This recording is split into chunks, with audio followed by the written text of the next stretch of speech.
Hello there. Okay, the seats are full. We're quite overbooked. I hope you enjoy the flight. Anyways, so today we're gonna talk about, but what are we gonna talk about? So this talk is not called "Fuck Feature Branches." I mean, obviously that is not appropriate. Of course, the talk is called "Felix would not pick feature branches." Felix is me, and I'm gonna talk with you about, what are we going to talk about? Let's find out. So, to start with, I've brought a question with me, or a couple of questions. So, who uses? Sorry, I'm too quick. Who uses feature branches in their project? Quick hands up. Okay. Who does continuous integration in their project? Also hands up. Yeah, nice. I thought that too. Because I've got a rather interesting quote. Does my pointer work? Yes, it does. From Dave Farley, who is the co-author of Continuous Integration and Continuous Delivery. And he said, if you create a feature branch and work with it until the feature is done, commit it for or issue a pull request for the feature to be merged, then this isn't really continuous integration. Interesting. Why is that so? I've got another site from the C2 wiki about the definition of continuous integration, and it says the fundamental assumption of continuous integration is that there's only one interesting version of the code, the current one. And why this is not so clear with feature branches, we will discover together. So let's all just recap quickly that we are all on the same page. How does it work? How does feature branches work? So we have somewhat a workflow which looks like this. So this is the main. Oh, my laser pointer cannot compete with the beamer. It's okay. We have our main branch or dev or whatever you call it. We start at the very bottom. We branch away. We do some changes. We don't care about tests or linters, do we? Until we are finished with the feature, and then we care about that stuff. Then we issue a pull request, and then we merge it back. Quite easy. And they're so super easy to create. Yeah, just 2 words in the command line. Bam, you have a feature branch. And there we can work in isolation, which is great. We can dump our complete feature in there, which is super great. And then we can issue a pull request for the code review, and this increases our quality even more. And then it just gets merged back to main. Awesome. Still awesome? Still awesome? How about now? So I'm asking myself, do I really want to not know about all of this stuff going on over there? Or is it just the real benefit as we think it is? And this merge back. Is it still that easy as it sounds? And our beloved code review, is it really this great, and does it really add so much quality to our code we just wrote? Let's start with the first question. Will this be as easy as it sounds? So, who of you had a merge request that took longer than 1 hour to resolve? Hands up. Yeah, I feel you. Who got a merge request that took longer than 2 hours to resolve? Still way too many hands up. Who of you had a merge request or merge conflicts where it was easier to start over than just integrating it? Yeah. Yeah. You all know that feeling. We have been there. A colleague of mine has an awesome name for that. He calls it the merge rate. Spoiler alert. So merge requests and the code review or the pull requests leave us with an integration risk. So which at best slows us down or can even cause restarts. What if you have 2 branches with many conflicting changes? You have the choice between two things. Either you are the one who presses first on merge and put the pain to the team colleague, or you're the poor guy or girl who was slower and lost the merge race, as I call it. So we have the merge race. Now, with the choice, either I am the poor guy or girl, or I put the pain on my team colleague. And we've all been both. Huh? So we have two things with those merge requests or pull requests, whatever you call it. We have an integration risk and we have our merge pain, or the merge race. What can we do about it? Bring the pain forward. If it hurts, do it more often. Let's write the first point. So, or at least, I hope you are all doing that, and this is no new information, integrate at least once a day. That's a site by Martin Fowler, who's the co-author of the Azure Manifesto. Or we could do many, many little issues instead of one huge one. So it would look something like this. But maybe you are already asking yourself the question, who would have has time to do 20 small reviews a day? Why is that a problem? Because how does our day look normally? So imagine me and my twin, I don't have a twin, are working in the same company, we are working on the same project, and I start with my ticket, and I'm done, and I send him over the pull request and say, hey, can you look at that? But of course, he is busy too. He's working on his very important ticket, and it takes some time until he can look at it, and then says, oh, okay, here, please change that, and I am a good employee. I already picked a new ticket, which is now the most important ticket ever, and I'm working on it, then I have a meeting, then I have lunch, then I have the chance to look again at my changes. Meanwhile, he has a meeting, then he's out of office, then he has a meeting again, and then he can look at it and says, oh no, I didn't meant it that way. Please change it this way. And I am again working on my ticket, and then I say, oh, okay, here you go. He works on his ticket, he has a meeting, he has lunch, he has another meeting, then he says approved, then I'm working on my ticket, and I've got a meeting, then I've got to lunch, and then I'm out of office, and the next day I can click on merge. So what have I done here? What have we done here? We successfully spreaded the work of a few hours over the course of several days, or weeks, or a month. You all have that one merge request in your project which lies there for ages, and it will lie there for ages.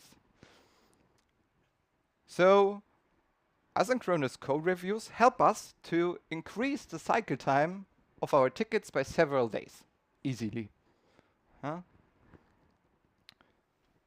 But we need those code reviews. We really, really need them. They keep up the quality. Do they? Really? Okay, that's our second question. What about the quality in the code review? Does this add any quality?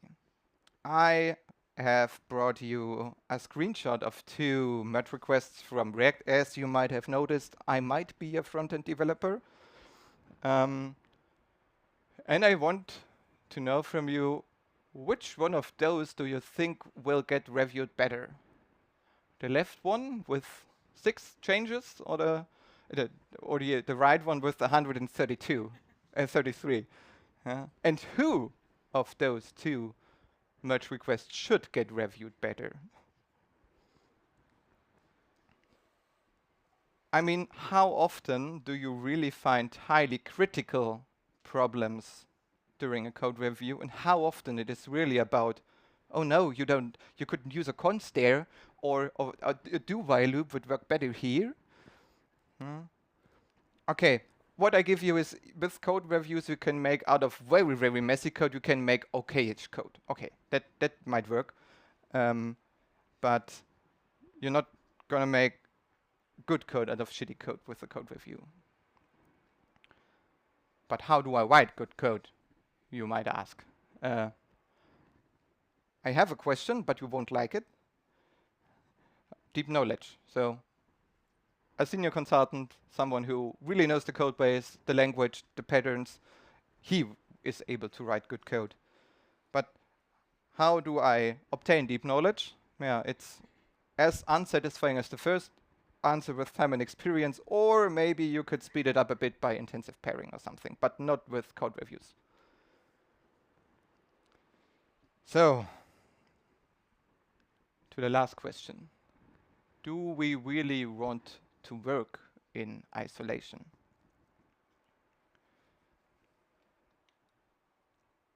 Do you all know that game? It's a child's game where you draw on a piece of paper and then you fold it, and then the other one continues to draw and you fold it. Classic child's game. I've asked my wife and a friend of mine to do that for me for this talk. And those are the results. I had to censor some of them because you might know what has been drawn. Looks really fun. It was really fun, right? But it's less fun in a productive software system, isn't it? So we're coming back to the first slide from or the second slide from the beginning of my talk. The fundamental assumption of continuous integration that there's only one interesting version of the code. And I'm asking you, which is the interesting version of the code here? Is it this one? The one at the bottom? Or is it this one, which will get on main sometime soonish? It's neither. This will be our final truth that is interesting for us, which is the one. This is the interesting one. And where does our code review end? Not there, unfortunately. So let's recap. Working in isolation or working with feature branches creates several truths at once of one, and none of them is really true, right? And the more branches, the worse. Also, it requires a code review, which heavily increases cycle time. And I have to look at my slides, it leaves us with an integration risk and our beloved merge race, or the merge pain. So what can we do about it? What can we change? Are there alternatives to the hell we are all living in? There is. I'm going to introduce you trunk-based development and its friends, which work quite nicely together and might be an alternative for you. So, trunk-based development, in a nutshell, is committing directly on main. Go on, pointer. Which leaves us with none or at least little integration risk. We can do mob or pair programming, which can replace our code review completely, which does actually increase quality because we're working with 2 pair of eyes, 2 hopefully functioning brains on right from the start, and we have 2 people looking at it right from the start and come up with the right solution from the beginning. And we could also do test-driven development because it works great together. So how does the ideal workflow look like? As you might have noticed, and I've mentioned already, I'm a front-end developer, so you're going to look at some JavaScript, TypeScript code. I hope you won't cry. So I've got a very bad test here for you, and this is the first step that we're going to do. We start with a red unit test. I want to implement some kind of image placeholder. The test is really not that great, but it serves our purpose. So we have an article image input, and we want to know if we get a test. We have a test ID image placeholder. Okay, not the best test, but you will get the concept. So, and this test is of course red because I didn't do anything else yet. So it doesn't exist, the image placeholder. So next step is I'm gonna alter my code, insert a view with which has some kind of icon and has the tested image placeholder. And then I will run again my test, and then the test will be green. And then I already, surprise, surprise, did some kind of test-driven development here. So, and then, what is the next step? as I said, I'm a web front-end developer. This was a web project. Then I can just run all the tests, the type check, ESLint, the build, the unit test, integration test, and maybe even the end-to-end test. It's quite fastish. And then I'm sure whatever I just did, I won't break the existing code base. If I have an end-to-end test which covers my happy path, I know, for example, we did this in a web project for a retail web project for an online shop. We knew whatever we just did, the customers can still see our products, click on them, add them to the cart, buy them, pay them. And we were sure whatever we did, it was still functioning. And now that we are sure we won't break won't break anything at best, or at least not the crucial parts, then we can just click on commit and push our changes to main. I know it does sound spooky. And then you just repeat it over and over again until the feature is done. And if you're familiar with that progress and do that all the time, this doesn't take longer than 15 minutes or something. But you might ask yourself, how do I do that with huge features which are or big refactorings, for example? What can I do? And how do I review that? Let's talk about the first question. So let's talk a bit about feature. Are you dying? No. Let's talk about feature release techniques for a while. So there are several techniques on how you can do biggish releases on trunk-based development. So first of all is, for example, dark launching, which means you start by making it only available for a small group of people. That is one thing you can do. You could also do branch by abstraction, which means you add an abstraction layer over the code, and the old and the new code coexist for a while. You could also, this is maybe the one you all know, in some kind of way use feature flags, and you can later activate a feature via a configuration change. What we did in our project was to come up with our own solution, because none of them was really fitting our needs. So we made something which we called the dev toggles. We first called it feature toggles, but this confused the business way too much with feature flags. So we called it dev toggles. And dev toggles were a mixture of both, or of all three of those. So we had an abstraction layer.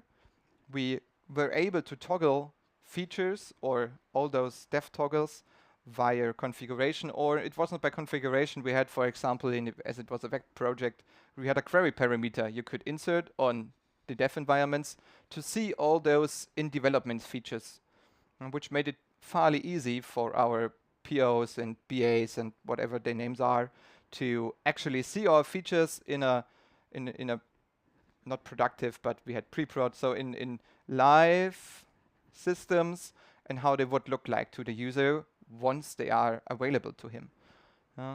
And you weren't able to activate that in production, so the user, even if he knew what our toggle or query parameter has been, he wouldn't be able to see it. So on production, we were always safe that we only had the features available that were approved and activated. And while we had those feature toggles, the old and the new code still coexisted. So, as I said, it was a mixture of those. How does this look like if you use that in UI, for example? So I have a really, really simple component so this is some React code. I hope you can won't throw things at me for it. So we had two wrapper components. The one was called deprecated feature, and the other was the in-depth feature. And both of them received a story ID to find again those feature toggles in the code later on when you're going to remove them.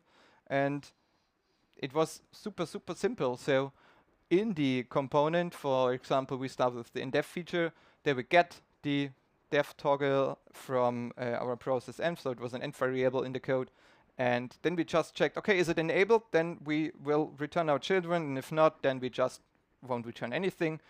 And the deprecated feature just worked the other way around. So those two components next to each other toggled old and new implementation. You could also only use the in-depth feature if you had features, if you come up with a new feature with no existing old code. So that worked great for us. We also had it for non-UI code. We also did that with functional code. Works great. So this is fairly easy with it to even have uncompleted features in the code, as long as they're not breaking the linter or the build or something. Then you can even have uncompleted features on main, because even if you push it to production, the user won't see it and the code won't run. So take that. Next question is, how can you review that?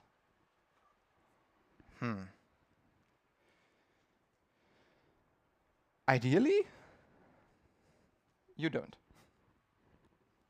Why? Or at least, maybe to start off, and if you do it at least synchronously would be my takeaway here. So why don't review it? I am a very big fan of pair and mob programming. And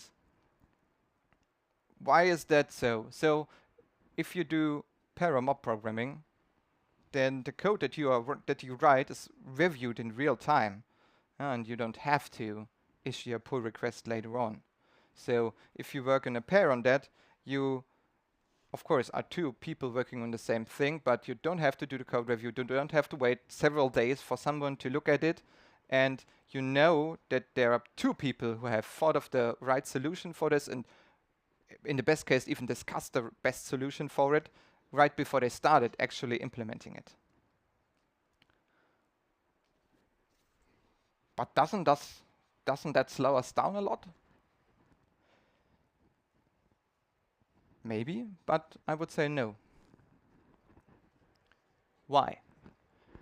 With pairing or mob programming, you are optimizing for team performance and not for single dev performance.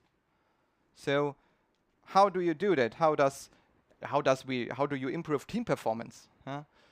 For example, by optimizing the cycle time, you stop starting and start finishing. You try to get things done earlier. You also really embrace shared code ownership. Think about it. You all had in your team some kind of Thomas who was always implementing all that ad-related stuff. And once Thomas is on vacation or sick, nothing gets done. Nothing. Because nobody else knows about it.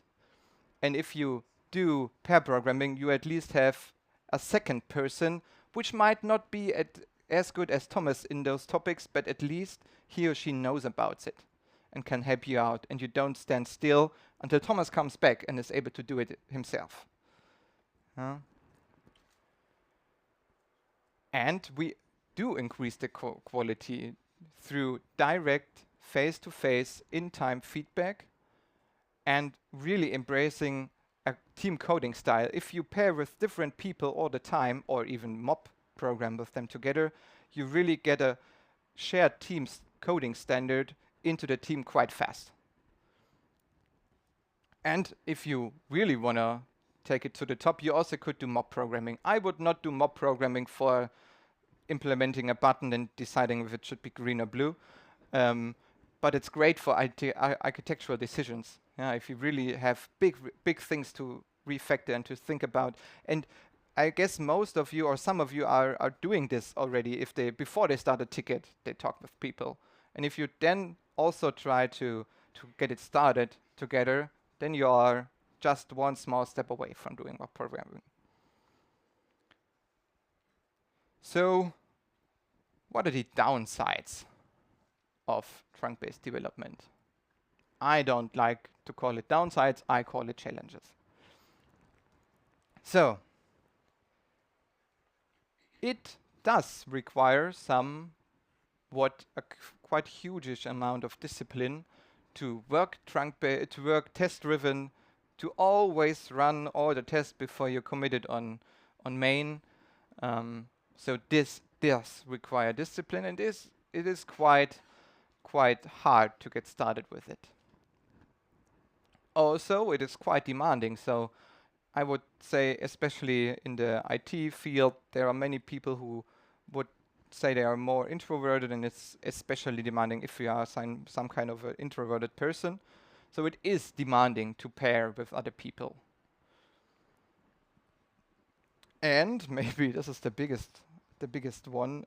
You will meet skepticism and resistance when you try to bring that into your team, because it's not what the people know, not what they're used to, and it might be some kind of a challenge to bring that into your team.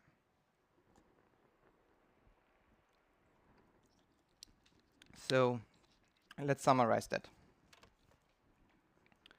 Trunk-based development in combination with test-driven development and para-mob programming can really improve the quality of your product, increases knowledge sharing, optimizes for team performance and cycle time, while it requires discipline to succeed.